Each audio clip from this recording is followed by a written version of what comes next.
Good afternoon. Happy Super Bowl Sunday. This is Jordan Dyer, and this is my Cap2 Fate of Lactate presentation. So we'll be going over Cori cycle and a few other key points that were administered in the assignment. So looking at the overview, I'll be showing a few diagrams that involve the Cori cycle. Some pathways, or a couple steps involved in pathways, how exercise intensity can affect these pathways, difference between lactic acid and lactate, and some results or consequences, repercussions of lactate buildup while exercising, which I'm sure many people have had experienced. I've experienced that a lot playing volleyball. Short spurts of anaerobic exercise, whether it's jumping or running around for 5 to 10 seconds in a rally and then having a break and then doing that again. So short spurts of high intensity sports, high intensity exercise sports, definitely, I'm sure many athletes have experienced lactate buildup, and kind of discussing can lactate be used metabolically. So here's the version of the Cori cycle, and kind of going into what main why is the Cori cycle so important? And it's one major thing is the Cori cycle is trying to prevent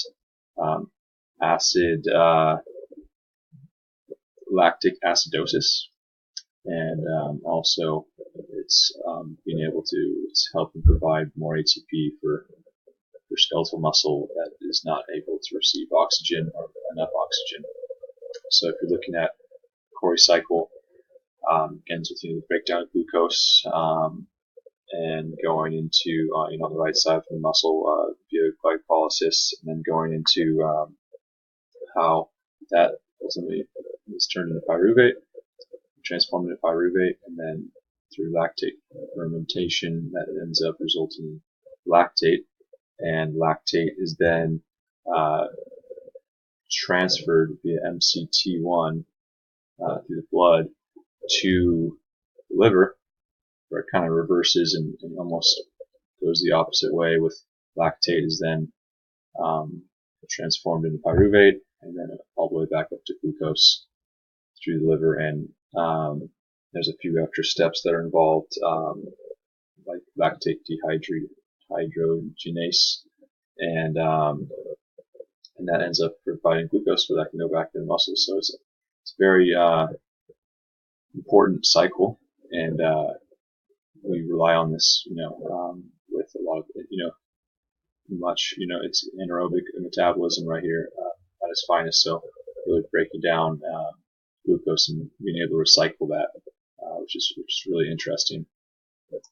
And this right here is images from the textbook, and you can see going from muscle, the active muscle cell, it's breaking down glucose pyruvate that is received from the artery, and it's going down to lactate, and the lactate is shuffled up into the liver where it's recycled, and glucose is the result, where there are some ATP that are expended to get glucose, but the overall energy trade-off is worthwhile. So moving on, how does lactate and lactic acid differ? If you're looking at lactic acid, it's formed, just like we were talking about, through anaerobic glycolysis, and when the body releases a hydrogen, positively charged hydrogen atom, and then the remaining compound links, and lactate is formed when it's picked up with a positively charged sodium or potassium ion. And there's kind of right there, there's a breakdown of lactic acid and sodium, and then ended up turning into some lactate. Moving on, the pathways, how they're affected by exercise intensity and training adaptations. General rule of thumb, lactate builds up as exercise intensity increases. So lactate accumulation, production increase as exercise intensity increases as well. So they kind of go hand in hand. After a really intense game of volleyball, you're more than likely going to feel it, especially if you haven't been training that much. So training can alter lactate buildup and accumulation. And going more into the consequences of lactate buildup. So OBLA, onset blood lactate accumulation, and that's also known as like the kind of other words blood lactate threshold. That kind of goes into the highest oxygen consumption of exercise intensity achieved with less than a 1 millimole increase in blood lactate concentration above the pre-exercise level. That's kind of the textbook explanation. And fatigue can be a result of lactate buildup. Definitely soreness, higher levels of acidity, and if the Cori cycle is doing its job, it's going to try to bring that acidity down, kind of help find homeostasis. But if you're going really hard, Cori cycle might not be enough. Then finishing up, can lactate be used metabolically? I'm just kind of going over this. Yes, it can. It's part of an anaerobic, part of the anaerobic metabolism, so it definitely can be used metabolically. And that's it. Most of this was taken from the text, and that diagram was taken off Wikipedia. It looks around it. It looks just as good as the other ones, and it was the most simple for breaking it down.